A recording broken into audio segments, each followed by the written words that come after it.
What are you doing? I can hear you. You're listening to Inside Real Estate, your source for all things mortgage and real estate related. The show that brings you all the hottest topics and insights directly from those who know it most. Now sit back and enjoy the show. Yeah, what's up, everyone? Paul Apostolakis, Brad Wise, Gerbler, Sal Kuzmano. We are Inside Real Estate. How's everybody doing? Thank you all for listening. We appreciate your support. We have a very special guest today. Obviously, a big part of the real estate transaction is the appraisal. It's probably the most demonized and hated. So we brought in a certified appraiser in today. What's up, Kevin Keck? Hey, how's it going? Surprised you guys have me back. Surprising, yeah, surprising. So Kevin has been on the show before. Just so the audience knows that's not watching, that maybe listening, he has fantastic hair. I think you do blow dry that, right? Yeah. Yeah. Oh, yeah. Yeah. It's good. Got to blow it out every morning. Wow. All right.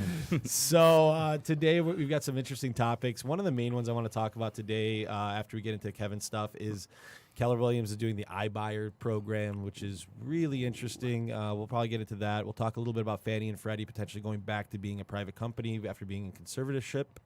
And then, we'll talk about anything else that comes up. But Kevin, not only are you an appraiser, but by the way, guys, I feel absolutely shitty today. I blame Chad Reilly for getting me sick.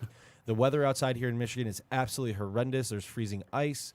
I'm a little perturbed this morning, so if I don't sound chipper, that's why. Frozen. Yeah. What's that? You said freezing ice. Ice is already frozen. But that's what they say. We've got freezing ice tonight. Freezing rain. I hate you so much. By the way, Jessica, how are you? Fantastic. Yeah. How are you? Good. Jessica's like, are you guys going to make it in this morning? Because it's so shitty outside. Yeah, I don't it's blame not good. I was crossing my fingers. You said no, but we're here. She's like, I do not want to get out in this. Yeah, I mean, if I was kind of hoping it was a little colder and there was like an inch of ice on everything so I could just stay at home. Because it's a super good excuse, right? Yeah. It's not really a good excuse for Sal, though, because he lives 2 blocks from the office. Little digression here. By the way, these are the days where, there's always a grass is greener type thing, but these are the days I am so happy I'm not a real estate agent, because I would hate to be like, oh, let's go look at houses. You're shoveling, you're slipping on ice. You're like raining.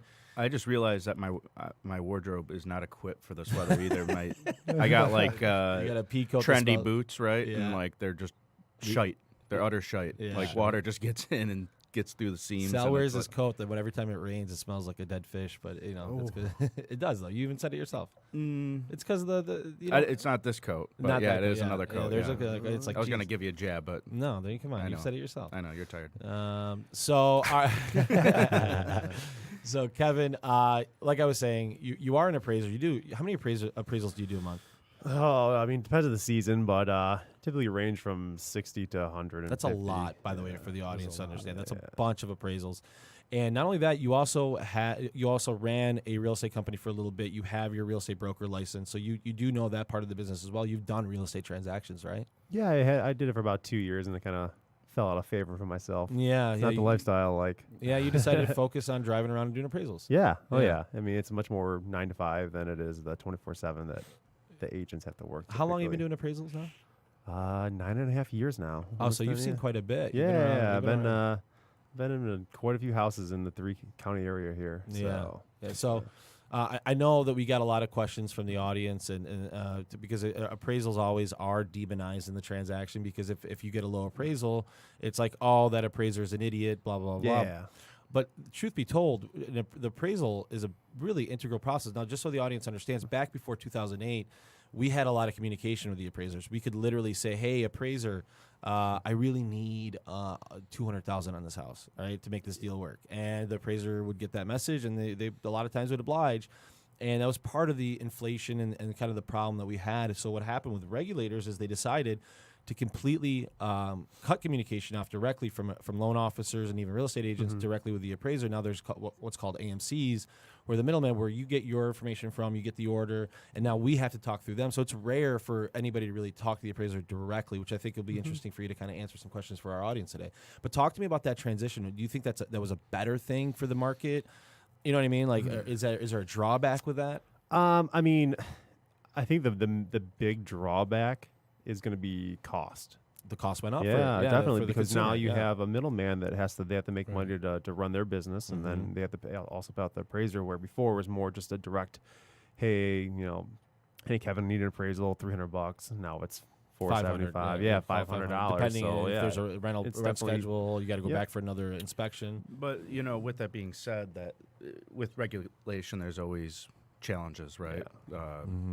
Fundamentally, as far as just the process itself being more clunky, the cost, but for that extra $100, $150, $200, right, to have a stable market and a home that you're getting in that you're not underwater for 50 grand because the loan officer wanted to close a loan. I think overall to the public, it's worth it, right? That extra cost. Yeah, and Brett and Sal, both of you, I think we both agree on this.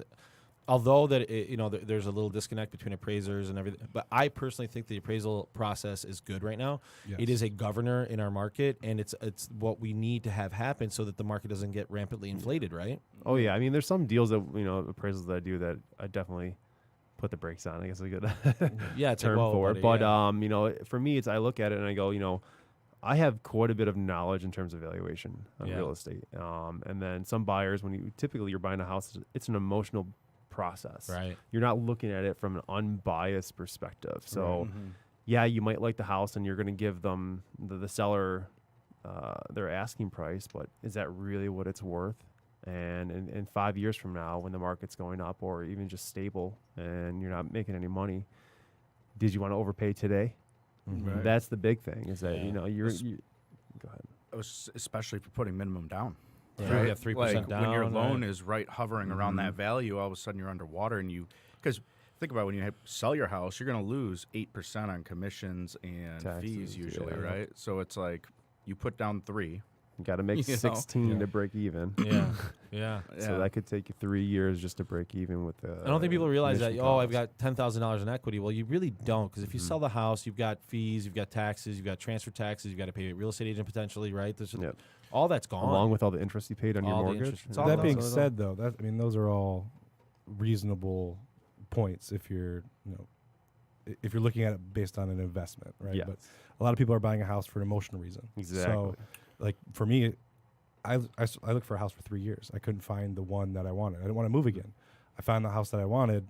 I overpaid a little bit. I set the market in my area right in the middle of the I summer. overpaid too. Sal overpaid And too. then, going out of the summer, the market cooled off, and I definitely set the market. I can't refi right now because the market's not really where I paid for it. So. Yeah, but you bought the house. But I bought you the want house because I Yeah. want the house. Yep. It's 3 years in the making. I got it, and I'm happy with it. Yeah, I I'm gonna overpaid. I don't care. I'm going to pose an argument to you. Yeah. It's weird because real estate is a little bit different than anything else because a lot of times the market is set by what people are willing to pay, Right. right? So it's tough because a real estate, an appraisal looks at comparable sales in the past to give a value a lot of times on the new home, and there's some adjustments that are made. Don't get me Yeah. wrong, but the reality is it's tough because I have a client sometimes, and they're like, "Listen, I want to pay this much," and it's hard for me to say that that house isn't worth it. If there's a consumer that wants to pay X for something, so I'm going to push back on I believe in it, but it's weird that something isn't worth what someone is willing to pay. Does that make sense? Like sometimes there's multiple offers. However, if someone's really willing to pay it and they do an appraisal guarantee where they're willing to come up above Yeah. and beyond that, that's a sold comp at that price, and that will dictate Sets the rest the of market, the comps, right. right? So I Yeah. think that's the only true push. So I guess the counter argue that is that what we as appraisers kind of look at is that what an average buyer would pay, a knowledgeable average buyer. So you may be that one buyer, obviously the standard deviation, you may be that top 3% that would pay more. Well, that's not what we're looking at. We're looking at those ones in the middle, like That's a good point. so that's Yeah. what we're kind of looking at. So yeah, maybe you personally, but at the same time, if you want to pay that, bring your cash. Yeah. I mean, Because you're borrowing quite a bit of money from Yeah. private investors. and that's the thing. typically. You're looking at it from the point of the consumer saying, I want to buy this house. This is what it's worth to me. Mm-hmm. I need you to agree with me and tell me that. But really, the appraiser's job is to protect the lender, to tell the lender how much the collateral's Well, I worth think for they the protect loan. the buyer too, though. It's more for the lender Yeah. though, Because because for the market in general. I yeah, It's both but- because you don't want a fast-growing market. Because I Right. think we're starting to see kind of the effects of it right now. I mean, Mhm. think. In what way? In what way? What do you mean? I just been seeing more price reductions things in the Yeah. market. Yeah. I mean, maybe because it's winter, but we'll see how it goes into the new year. This spring's going to be very interesting, I think. Yeah, the springs. I personally think it's be busy. The only people who got hurt are essentially all of us right here that bought in the past 2 years, right? It's like, yeah, we bought at the high. But did we and- really get hurt? No, not really, because we're going to keep our homes for a while, Exactly. right? So you're going to, okay, $5,000 here, $5,000 there. But it's, I think that kind of like you said, the average buyer, right, when it comes down to it, as emotionally drawn as they are to that house, if that appraisal comes in low and all of a sudden they got to pony up another $5,000-10,000, Yeah. well, deal's dead, right? And all of a sudden now they're like, it is what it is. And I think that, sellers have to realize that too. Would you agree, Kevin, that the actual appraisal process is flawed on some level? Because I'll give you an example. Mm-hmm. So I just recently had a deal with a client that was buying a $95,000 house. It was a nicer house in the area. Didn't really so it came in at $60K, right? It came in at $60K. I was like, look, I rarely argue appraisers, and I even told the client, look, I don't think it's not going to get up. So they wanted to order another appraisal. Yep.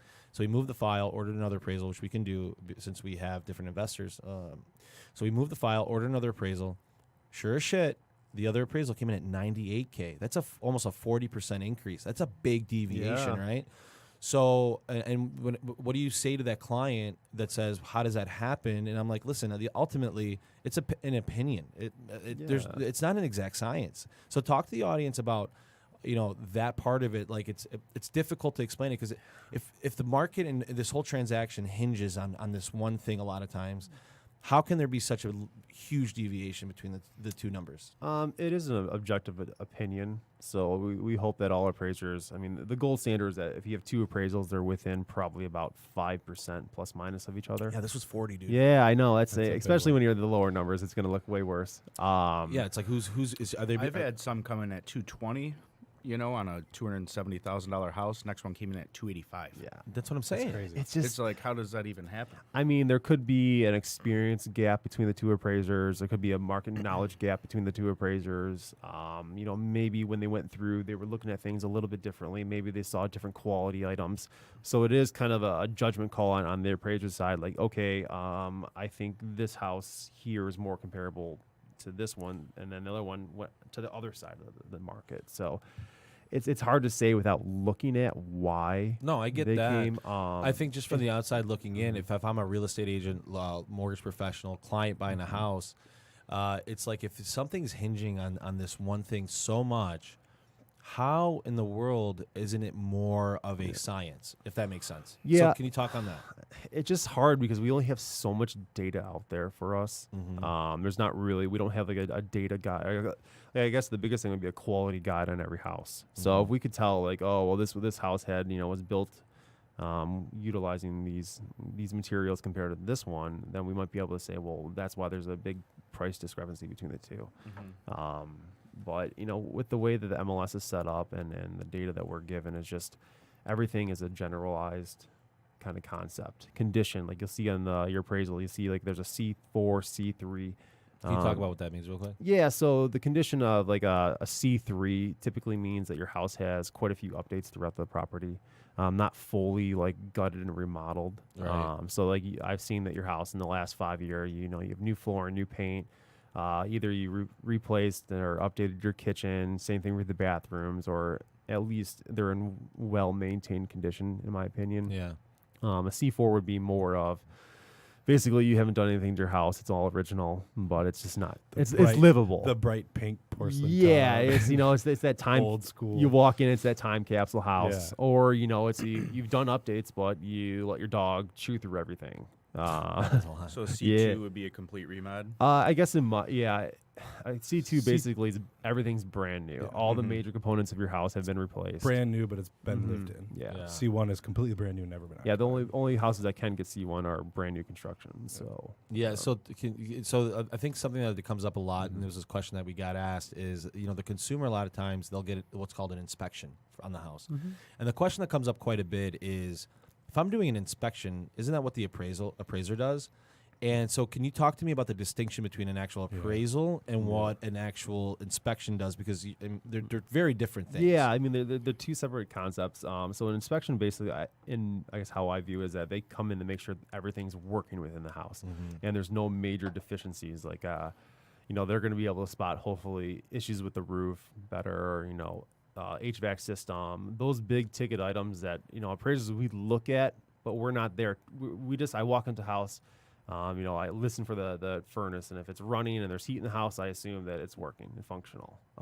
That's all you're checking is to see if it works. And I not what the life expectancy of it is. Exactly. So as long as it works, then it's good on what my requirements are. But as a home buyer, you definitely want to know how much longer is this furnace in this house gonna last for. So that's the difference, is that I'm looking at condition of materials. They're looking at how they work. Yeah. So what I tell my clients just is that the inspection's for you. Yes. Right. And inspectors, you're not going to go in and look at the electrical system all that much, right? You're just going to see if there's right. You're just very on the outside. They're not going to go on the roof and make sure that there's no mold, or you're not flashing a light up there. Well, you might, but it's not as well. intense. You would require an inspection if you see anything wrong. Yeah. Right. Yeah. So I guess what we say, we report what we observe. So if I walk through the property, and I guess a good example is like older houses, is I see a electrical box hanging with frayed wires. I'm not going to go up there and test it. There's, electrical. You're not an electrician. No, I don't know any of that. I just say, well, I observe this, so I'm like basically a Get it checked out. Yeah, just someone come in, a family doctor, I guess is a good example. And I send you to the specialist from there. That's good. That's a But good it goes back to the point of an appraiser is not really. I mean, it does have benefits to the consumer, but it's not really for the consumer. The inspection's for the consumer. The appraisal is for the lender. Yes. For the lender. That's exactly what it is. I mean, the lender's protecting their investment, and that's why there's an appraisal done on it, because they don't want to lend on. They don't want to give $100,000 on a house that's worth $50,000. Exactly. Right. So that's why, like, on every appraisal, you'll see the intended user is the lender. Yep. It's not the borrower. The appraisal's done for us. It's in our name. It's not for the person who's buying. It's for the lender. It's giving you money. And that's a confusing thing for a lot of people, because they're like. And the way that I think you could put it to the public is, would you, and you still should, but I mean, if you didn't have to get an appraisal, would you? Right? If you don't have to get an inspection, but you do, right? But yeah, I don't ever suggest not getting an inspection unless it's a new build, maybe. Yeah. Or unless you're a contractor yourself. Yeah, but still, I mean, I well, don't on know. a purchase, I think an appraisal is usually smart, unless you're putting so much down, it's like whatever, right? I would even save for cash deals. Get an appraisal. Yeah, call it. I mean, what's $300 if you're spending $400,000? It's a big investment. Yeah, right? it's a big. At least have someone that you may be knowledgeable. That's great. I mean, you may be able to look at Zillow and see some things. But I mean, if you're an investor or something. yeah, right? but if you've bought 2 homes before and you're looking to move up into your next home and you have cash to buy, get an appraisal done, because why risk that investment? Maybe the appraiser is going to be able to say, whoa, it's only worth $375, and you at that point you can talk to them because you're a private individual. Because in today's market, there's very little actual information on the property. Is that fair to? I mean, if I'm a consumer and there's no like Carfax for a house, right? You can't just pull up all the information on the house, which I think would be valuable if that was a possibility. But in today's world, the only way that you're going to get a lot of that market analysis is if you get an appraisal. Yeah. Right. And you bring up a good point. I mean, if you're not getting a loan, you're paying cash. Get an appraisal done, because we were talking about $475, $500, $550 for an appraisal, because you have to use the third party or the middleman. If you're just getting an appraisal, you can go straight to the appraiser. You can talk to them, and the price point is way less because you're not paying that middleman. Yeah. So another question I got was, this is from one of my. Oh, go ahead. Sorry, I do wonder what collusion could be had there, though, right? Because it's like, I remember financing, and knock on wood, that this doesn't Collusion. Ruin me or anything. No but collusion. I remember buying a boat, and we needed a survey for the loan, and he put this number. I'm like, dude, it's got to be this for me to get the loan. He's like, Yeah. there you go. It's a Word doc, just edit it. I'm like, Well, I mean, okay. obviously, per our I was young guidelines, I we get should it. be unbiased, and no assignment should ever be accepted when there's predetermined valuation or any kind of, I'm sure there are some shady appraisers out there, but I'd say the majority of us are pretty professional. Dude, I'm going to give you a little experience I had. So when I sold my condo, someone knocked my door. I didn't have any real estate involved, but there was a real estate agent on the other side. So anyways, the person buying my house had an appraisal done. And I was a little worried because it was a high in the market. It was like we were kind of setting the market. So I met the appraiser. We talked about how he evaded taxes for about an hour.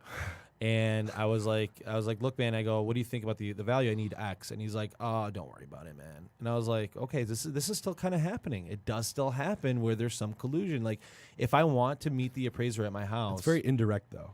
Like you're it's not from the lending side. Right, know what I'm saying, but there's still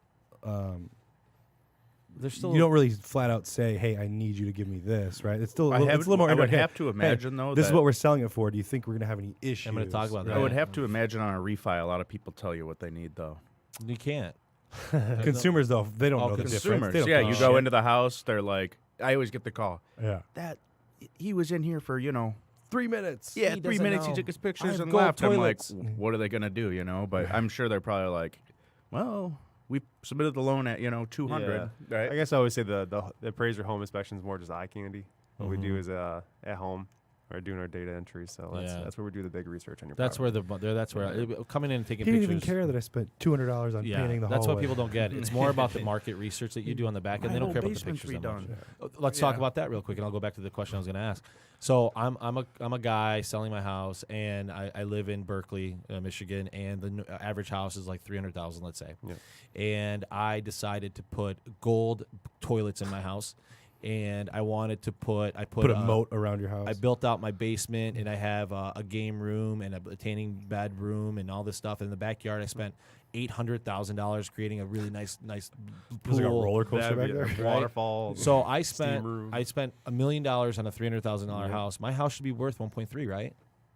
Yeah, that's always the big thing. I Yeah. walk to people, they tell me Right. all their expenses. That's what it should be worth, right? Yeah, so I guess I always say back to the average buyer. So Yep. when we're looking at value, we're looking at what does the average buyer expect in that area. So if you do things such as putting $800,000 in your backyard, that's an over improvement. So you're just not going the average buyer just expects. But a dude, have you patio. seen my Overbuilt pool? Have for you the seen my area. pool? Like it's heated. I've got it probably adds some The only value. one in Oh, 3 square miles. It's going to add some. It adds some, but basically it adds up to a certain limit. But what people don't understand is I might not want gold toilets. Right. I might not want the pool in the backyard. Average buyer's going to come and be like, that's got to go. Well, I think everyone wants it, but are they willing to pay for it in Right. Berkeley? Right. Right? Or is that something you'd expect? So you would need to find the one buyer with cash. So that the person outside the appraisal standard deviation of buyers. Yeah, I guess is it doesn't. It doesn't fit into the actual normal real estate transaction where there's actual borrowed money. Let's put it that way. Yes.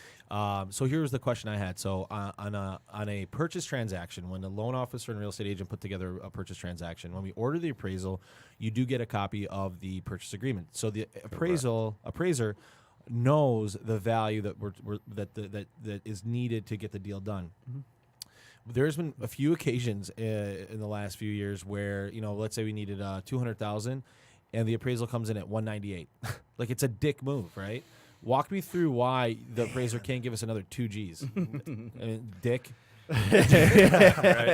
That's why, right there. Sometimes on an appraisal when you're going through and you're doing your analysis and you just get to a point where it's like you can support it at only so high. Even though it's like, only another 2,000, maybe to that appraiser was like, ooh, I got it up to this point already. I don't know if I can do that. I don't know if I can with even 2 push. G's. 2 G's. Exactly. It's weird, but sometimes there's just nothing there. Well, the appraiser it's not just an opinion, because when you turn that appraisal in, it goes through a QC, a quality control. It gets ran against database, like Fannie and Freddie have databases of all the other appraisals that have ever been done on loans that they've lent. It does have to pass in the last 10 years or however long they've been collecting the data. So they look at all the different adjustments, individual line by line, this bedroom count versus this bedroom count in the same zip code, and it'll point out things that then you have to go back and justify. Yep. And if you can't justify it, then you get it. I actually really never see those, but Yeah. Well, let me ask you this. What are the repercussions of being a bad appraiser?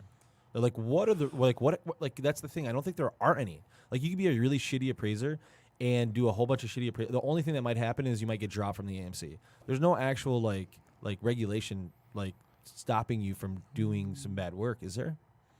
I guess it depends. What Define bad Yeah, word, yeah. define, because like some people define bad appraisers who people don't come in at value all the time. I mean, for me is that I can look at an appraisal. Sometimes you guys will ask me some questions.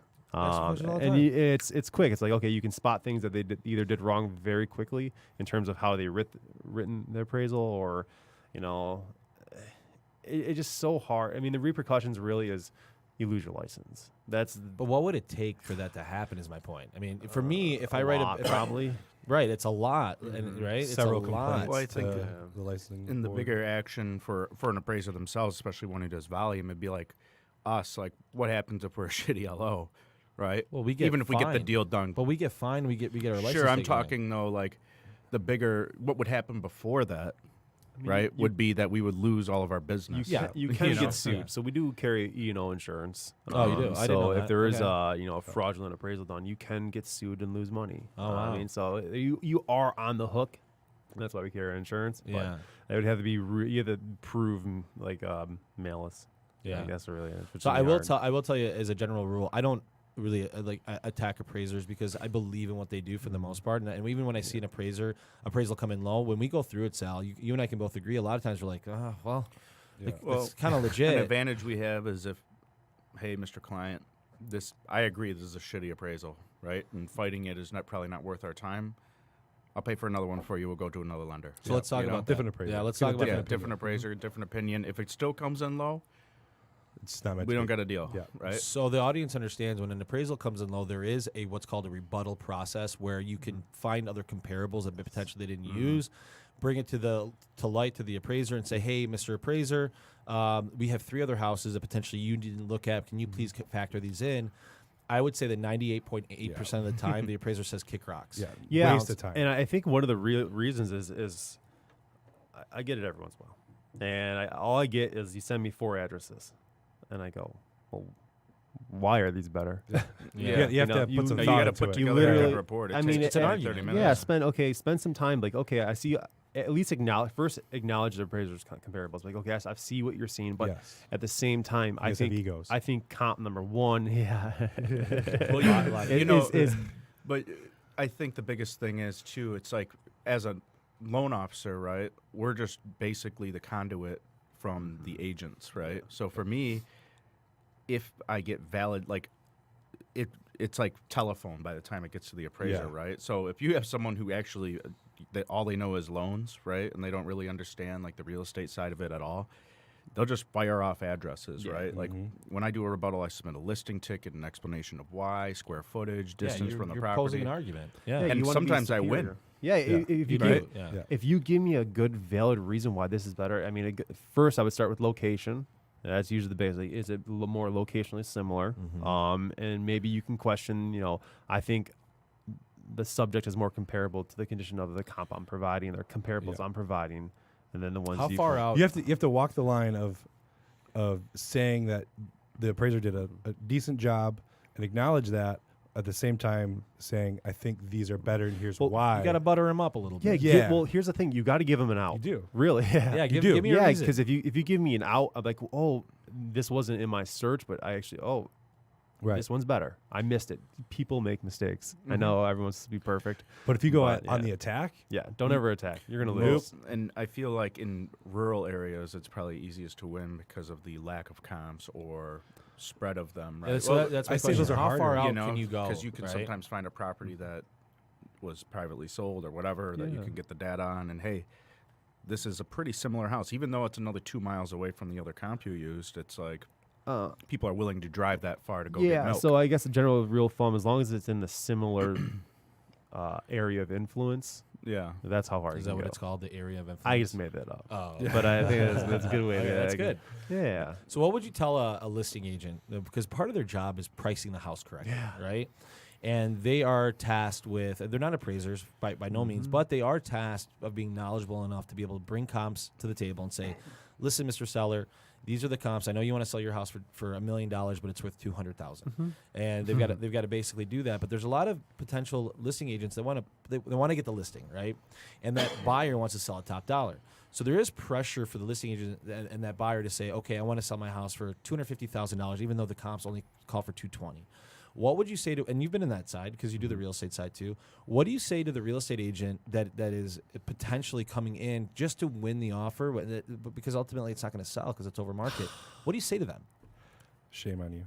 Yeah, I mean, from a business side, I guess. But dude, there's two you're sides to scrapping it. and clawing, right? You want the deal. There's two sides. Yeah. There's yours not going to sell, but then you don't get the listing, so you make $0. Right, Right. right. So someone's pressuring you. In a business sense, get the listing. Right. Do whatever you got to do to get the listing, and if you have to talk them down in a week or two because there's no showings, do that. Yeah. I mean, it's hard for me to say, I'll go in there all high and mighty and not get the listing. But my personal strategy in life is always being very, very upfront. Maybe Yeah. I'm going to tell you what you might not want to hear, right? But this is what you need to know. Your house is potentially only worth $220. Well, it's like, hey, shoot for the stars, but in reality, we could end up here. yeah, right? maybe do it. Yeah, I would say maybe like, Temper the expectation. realistically, your house is probably worth X. But we what- might get a buyer willing to pay. Yeah. Why though? Right? It's hard to say a business. Everyone has their own different. way But of guys, doing when you see a things. price reduction on a property, doesn't it make you think a little bit? Absolutely, especially No, as a that buyer. they're vulnerable, right? Yeah. Yeah. But sometimes you see that price reduction come, and all of a sudden it's boom, boom, boom, Yeah. offer, right? Yeah. And that's where it ended up anyways. And if they But, sell it, you still get your commission. So you know, I So, think, who knows? I think pricing a house is an art. and if you For do get a sure. low appraisal, and me as a loan officer called the listing agent, and they're all, this appraiser doesn't understand anything, blah, blah, blah. Send me the comps. Send me the comps. And half the time I get listings. Yeah, always. Just so everybody understands. Well, this Yeah, one's way more pended, than half. it pended for more. Did it close? That is Do you think they so had their true. appraisal? Oh, Dude, so the audience understands a lot of times, and even real estate agents, they want to use properties that are on the market as comparable. It's not an. It's Well, not this a. It house didn't down sell. the street has a sign on it for $280. No, but it didn't sell, brother. it's like if you ever watch Pawn Star, he's like, "Oh, on the internet, they're asking this. But what did it sell What for? it sell for? Right. Yeah. That's all that matters." Pawn Stars. So, Yeah. Yeah. So you typically you're so the whole third party process. I'm kind of going back to this. Yep. So the AMC gets a little chunk of the fee that's paid. You get a chunk. It's generally a flat fee, and it's generally the AMCs are kind of round robin or whoever grabs it. yeah. But then you got like the rural properties or the There's one appraiser. the 50 outskirt, miles. yeah, or the outskirt, the unique properties. And a lot of times those AMCs will kind of bid those deals out. Yeah. And in my mind, I don't know if you've ever seen the show Shipping Wars.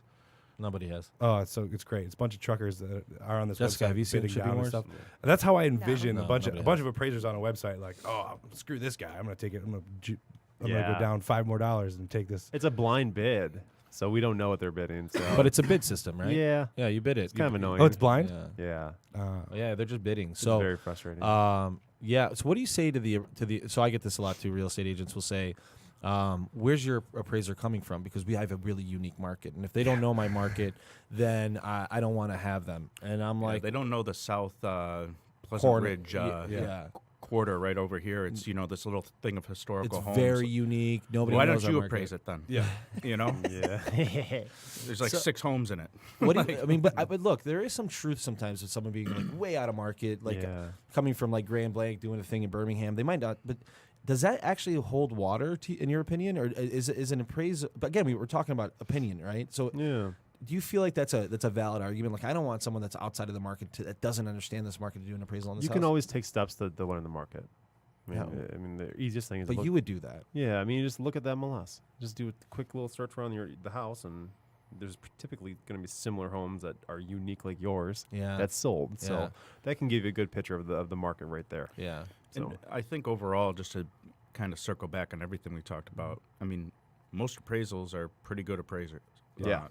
I mean, Yeah. It's our we career, get, dude. out of 100, right? Maybe 10 come in light, 10%. right? Yeah. 10%, and of those, probably 1 or 2 are bad appraisals. Maybe. Right? Yeah. Maybe. So it's like a 2% chance you're going to get like an actual shitty appraisal. I would And it does agree with that. happen. Those are good Once in a numbers. while, your card is drawn, Yeah. right? But there's ways to get around it. There's ways to, make it happen. And if you get 2 or 3 appraisals that come in at the same value, like seller's missing it, or your refi's dead. Yeah, just so everybody knows, I don't know how technical those numbers are, but they sound right. They feel right. But in our industry, it feels like 1 or 2% are actually bad appraisals.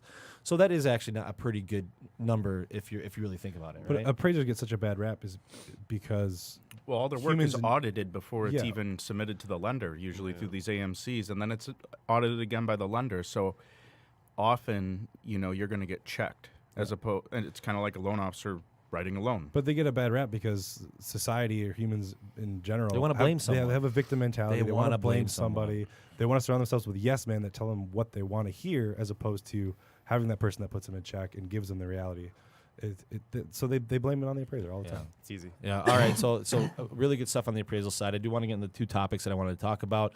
One of the interesting things that I read, Gary Keller came out and said that we're going to do what's called iBuyer. He's like, I am being forced, he said, to do this because of the pressure that they're getting from companies like Open Door and Zillow. Just so people understand, iBuyer, Open Door, Zillow is doing this where they're creating a marketplace where they will actually just buy your house. They'll give you a price. If you want to sell your house, you'll just sell it.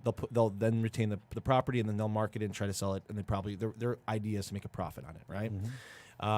So Gary Keller's like, and a lot of real estate agents don't like this because it's cutting their commissions, compressing their margins. If there is even a real estate person involved, it might be a transaction fee, whatever. I don't know the actual stipulate, but it is hurting the actual appraisal community. The real estate community a little bit if you're a realtor. And Gary Keller Williams, the largest, one of the largest real estate companies in the country, is jumping on board on this. And being that you're in real estate for a little while, how do you feel about this whole marketplace, the thing that's going on, and how dangerous is it to the market, or is it just something we have to adapt to? I think everything you have to adapt to. That's it, right? I mean, this sounds like I was actually thinking about this last night. It's all about the service level. Because if you get the iBuyer, you're going to pay probably a little bit higher commission, but you get the instant money. If you need it, it works. Which is fine. And then you can the next step would be, I would say, go to a real estate agent. Their process is going to be slower, no matter what they tell you, from an instant cash offer. So they might be appropriately priced right now, or they might have to compete a little bit more. And, I mean, there are going to be pressure from not only iBuyers, but there's going to be lower flat fee brokerages coming through the market soon. So it's just a matter of you're going to have to compete. Yeah, statistically right now, from what I've read, the seller does lose money by doing it this way. But it's the For ease. Sure. Yeah, It's like trading your car in. Yeah. Right? Yeah. And sometimes you trade your car in, you buy a new one, they give you that number that, okay, I'm good I don't with. want to go through the pain in the ass. Right. Listing it on Craigslist and getting, It's all the pain tolerance that you want to go through, right? So, but understand that this is going to cut into the margin, and today with for sale by owner and all this stuff, like people just have this feeling they could just sell their house. I think it's a lot more complicated. So, in my opinion, a good agent is going to take the sale approach, right? They're gonna see that, and they're gonna educate. What are they're your gonna wants? educate their sellers. They're gonna say, "Listen, I know you want top dollar for your house. We can list it at top dollar. It'll sit on the market. We can do this. It's gonna be a long process. Or instead of going through iBuyer, we can drop your price down, so you still get a little more. The time frame may be an extra week, maybe 2, but it's still going to sell really, really fast. And it's almost like instant cash to you, but you're going to get the exposure. You're going to get a professional. So they're going to educate that and let them make the decision. I just wonder, and they're going to win deals. I just wonder what real estate agents working under the moniker of Keller Williams feel about the fact that the Gary Keller, and he's an innovative man. He's very good at what he does. He's done amazing things. He's very technology savvy. He's pushing that envelope. But if I'm an agent in that, and then all of a sudden there's iBuyer in my market and I'm competing against my own brokerage, is that kind of an odd thing? Oh, it is, but I got to imagine that You they're compete spinning against it your own brokerage all the time anyways all with the other time. agents. Yep. Yeah. I got to imagine they're spinning it where, That's a good hey, point. we're going to have all these extra houses that we're going to then be able to list, and you're going to get full Well, I think on the sale of it. On the other side, the buy side is that now you have these instant buyers. Yeah. They have cash. They're ready to go. Yeah. And they don't have a house. Yeah. Right. So they got to buy. So you're hopefully, I think what it is, they're looking at speeding up the sale side to get the buy side to go even quicker. I kind of don't blame him because it's happening. Well, this is millions and millions It's of for dollars. sellers who need to get out quick or don't care. Yeah, I agree with that. About dealing with, hey, I can click this button, sight unseen. A week later we got cash. But the mentality for Gary Keller, I think, is sound. Although, I think as a real estate agent, you might be perturbed by it. He is competing, and the reality, the writing on the wall is there's billions, I think, of dollars going into this type of model where it's happening all over the place. And to be competitive, he's saying, listen, I got to either do this and do it better and utilize my brokerage to be able to supplement a lot of that and be able to capture that revenue, or just let it happen and be a bystander and lose market share, right? Yeah. So for him, he's probably looking at market share. I don't blame him for doing it. He's a very, very crass person. I mean, he rubs people all the wrong way. He's very, very like. Gary Keller is very innovative, but a lot of people don't like him in the industry because he has his own way of doing it. But a lot of people don't like people that are successful. Like look at Dan Gilbert. Look at all these other people, right? People don't like him because they do well. I guess my point is, I think he's doing the right thing, even if you're a Keller Williams agent and it feels like it's not the right thing. He's pushing the envelope and he's trying to keep his company competitive. So learn to adjust. Right. I think all of us have to do that. And ultimately, as an agent, I mean, you get a 1099, right? You usually get a W-2 from Keller Williams, and with that being said, like you got to pave your own way anyways. Yeah. All right. So next topic I had real quick, and then I want to ask you your 3 questions, which we do on every show now. So the next topic is Freddie and Fannie. Just so everybody understands, the government, when everything kind of got really screwed up, they basically put them under conservatorship. I can't say it properly. Conservatorship. And basically, they've taken every single dollar and cent. It's basically not a public company anymore because the government has been keeping. And by the way, just so people understand, Fannie Mae was one of the, if not the most profitable companies in the country, if not the world. I mean, they were making a lot of money, and their stock was like way, way high. And recently, you could buy their stock for like $1, right? Or like, and now there was a meeting, and basically in this meeting, they said within potentially the 2 weeks or 3 weeks that there's going to be an announcement that they're going back out of conservatorship and that they're going to go back to. They don't know what the structure is going to be, but it sounds like it's ending, right? And you're seeing that in their stock price. I think this is a good thing. It's going to change a lot of things in our market because now that they're independent, they're going to be able to do a lot of different things that potentially they weren't able to do when they were under the thumb of the government. Would we agree with that? Mm-hmm. Yeah. Yeah. So why I think it's interesting is because the government made a lot of money off them. It really helped them actually pay for the the bond buying thing that they were doing, right, with the Fed. Do you guys think that this is going to create a looser guideline process, which scares the shit out of me? Because one of the biggest fears that I have is our regulation getting so loose that we get back to a point where we're not anywhere near it. Just so everybody knows, but it gets so loose where all of a sudden we're handing out money again when we shouldn't be. Do you think there's some danger to that? I think there's some danger. I don't think it's. I don't think major because they'll be under a microscope. Yeah.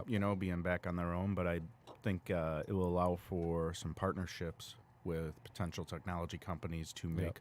I think there'll be the loan process. Yeah, they might be able to do things much easier, right? Everything automating quicker. the appraisal process, right? But automate the loan process. Yeah.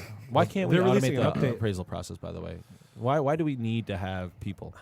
I just don't think you'll ever be able to get rid of someone going into a house. Right. I mean, maybe in 5-10 years, a computer will be able to select the best. But there might be a variables. hole in the roof that nobody knows about, right? Yeah, Exactly. so that you always have to go in. I don't think there's any way around it. But maybe we get to a point where you just go in and take pictures, dude, and the computer does everything else, Yeah, I mean, no doubt. right? Yeah. It's just where we're going. I with think automation. Just a quick review process by an underwriter. Yeah, I you mean, know? I think every job has to look out for that. This is So, happening. Yeah, automation's Mhm. happening, and I think service is where you can win no matter what it is, right? Yeah. Just a caveat. Like a lot of people thought that travel agents, and I've talked about this before, that they are completely going to go out of business, and Travelocity and all these companies will take them out. Well, one of the most thriving industries right now on a acute level are travel agents, which is kind of crazy. There's a lot of travel agents that are doing really, really well because people like the service. Yeah. I use one, especially if I'm going overseas. Well, yeah, if you're going on a week vacation, you don't know anything about the area. Yeah. These people, all they do is focus on it Set every it up day. for me, dude. So maybe the appraiser is going to be, they're going to switch over from a lender focus to more of a consumer facing consulting focus. Yeah. Yeah. Who knows? All right, 3 questions. You ready? Yeah. Hold on. 3 questions. Number 1, I asked everybody, what scares you? Being on a boat in the middle of the ocean. Really? Yeah. A little boat. Sorry, I should. Are you scared of deep little water? You know how scary that would Well, be? I would just say like in a little tiny boat, just being in the middle of the ocean, like hours away from shore. Yeah. That just that'd be pretty terrifies scary. me. That's pretty scary, I don't man. know, it's just You guys one ever of see that things. movie where they're like the divers and they get left behind Yeah. and they're just floating in the middle of Yep. the ocean There and you getting go. eaten by sharks? Those are nightmares, That's a scary scenario. Yeah. That is a good fear. right? That scares the shit out of I me. mean, nothing would be more scary than, being properly suited up so you don't die from frostbite or anything, but being dropped into like The Atlantic. We got to float. Yeah. So it's like You Dude, know, here's just sitting there. At least you're in just land, you floating, feel- waiting. Dude, you I went know? Better snorkeling one odds. time in Cancun. I'll never do it again because I realized very quickly I am not equipped to beat anything, outrun anything. If something wanted to eat me, there's nothing you can do. No, it's crazy. My cousin shows me this, video of them swimming with sharks. That massive shark, I saw that. I'm like, okay. So They're like, yeah, it's just like what you do. crazy, dude. But you know what? That's what Steve Irwin did too. Oh, God bro. rest his soul. And by the way, his son, Steve Irwin, he's taking over his dad's place. Cool. He's Really? doing a good job. Cool. Yeah. All right, number 2. What excites you? Excites me. I mean, when? Man. I'm not going to give you when. Just tell me what You know, excites you. get to the airport, going on a trip. I guess that's kind of one of the driving down in the shitty weather and then getting on the plane and You like the actual act of traveling, right? yeah, I do too. I'm like 'cause you. just Just not get, to like- the middle of the ocean. in a Yeah, little not boat. to the, but so just when you're driving down to the airport early morning, Yeah. and it's crappy like today. Yeah. It would be perfect to drive down and take off and go to Let's Florida. do that. Let's go. Nothing feels better than getting, you're walking out of the plane, and you go through the little tunnel there, but as you cross off the plane into the jetway, Yeah. Mhm. and it's like you feel that air. Yeah. Right. Like if you go to And you're wearing Miami, like yeah. long, especially But if it's a far way to- away. Counter that on your way back. You get off the plane. You're No, like, that's the why most I gotta miserable. come back. It is You're miserable. wearing a t-shirt and Yeah, shorts yeah, because yeah. it was You're 95 parking in your degrees. car. People just covered in people lose snow. their mind when they travel, and I see the anxiety on people running around. I'm personally like when I go to Europe or whatever it is, I love the act of traveling. If I go to Miami, I like putting my headphones in. People walking get pretty through. wound up on planes. Wound It's up, like, man. Listen, pop a Xanax, Chill the out. Yeah, a get some vodka or drinks. something. Yeah. My wife and I were Land, just talking about that last night. shut your eyes, wake Took a up, Xan on the plane, out like a light, like a. and then you wake up and you're in paradise. Yeah, exactly. All right. I like the movie Third question. screen. So Yeah. Yeah. Third and final question. What about the appraisal process do you think sucks and why? Yeah, bro. Scheduling refis. What do you mean schedule? Explain that to me. I was saying is one of the biggest things I always get calling to try to schedule is that they're working. Oh, trying Yeah. to get into Yeah. a house. So obviously, understandably, I try to work during normal work hours, Yeah. and then when I call you, Because on a purchase transaction, you've got the real estate agent that's going to open purchase the is house. pretty right? easy. Yeah. I Right. rarely have issues, but refis, it's always us. Because you need the homeowner to open the door for you or somebody Exactly. else. and right? everyone wants to. How quick Yeah. can we close? And then, well, But they're not willing we to could take. have closed Uh-huh. today, Yeah. but you scheduled your appraisal for 3 weeks after we started the loan. Well, I work. Yeah. I work Well, so do we really, all. So I want yeah, to yeah. clean because I don't want any human coming in to see how I really live. Yeah, That's it. That's the oh, yeah. reality. Real quick question. Does cleaning fucking matter? No. Sometimes. It does? Yeah, I mean, I would rather walk into a clean house than one that's It feels completely- better, right? Yeah. Yeah. Just on the eye test. Um, Yeah, I get that. Yeah, it's just one of those. You're a human. You have Yeah. immediate response. It's like trying to sell a car. You do want to Yeah. buy a dirty car or a clean car? Yeah, nobody wants the lube on the counter. Yeah. They when can you walk in. both be the same, right? With Yeah. the right amount of work into it, but that buyer also has to Jessica do that. just laughed. Yeah. at if it. I, you know, What do you think It about is- that, Jessica? Does that happen? I have no comment Okay. for that. All right. and it's always the opposite. You talk to someone on the phone who seems so well put together, and they're all over you to get this done, and I Right. want the lowest rate, blah blah. And then you look at the pictures. It's like, dude, you can't even make your bed. There's dishes in the sink Oh my and god, shit. hoarders! It's like, How many hoarders have you seen? We gotta go, but real quick. No, not time. Okay. 20 maybe. All I right, don't know. so that is our show today. Kevin, thank you so much for coming to the Thanks show. for having me, guys. If people wanted to get a hold of you, are you open for people like reaching out to you or no? Yeah. Oh yeah. Definitely. If you want to give me a call, have a question about an appraisal. How about you send your email? You don't want everybody calling you. What's your email address? It's long. Okay, give your phone number. Yeah. My final phone number is 586-419-3167. One more time. 586-419-3167. By the way, Kevin is always open to answering questions, and not that he's gonna like sway anything, but he's very upfront. He's technical. You're great. Thank you so much for being on the show, man. We really Thanks for appreciate having it. Salvatore, I love you. let me Thank do- you. Thank you for doing this with me every week, forever. Bradley, I love you too. Chad, really, tolerate go you. fuck yourself for getting us all sick. Everybody, thank you so much for listening to the show. We've been getting so many positive feedback. Like, I've got people reaching out to us. I mean, we wouldn't be able to do this without you. We're always going to keep trying to bring good content to you. Go to irepodcast.com, go to Podcast Detroit, go to Spotify, anywhere that you consume your iTunes, we're there. Shoot us an email at info@insiderealestate or IRE.com. What is IRE it? podcast. What are you doing? What's our website? It's If you have topics, It's info at That's the one. IREpodcast.com. You can also go to IRE Podcast / IRE Podcast on Facebook. Message us there. We are always open to feedback. If you think we suck, go fuck yourself. Have a good day. Bye-bye. You've been listening to Inside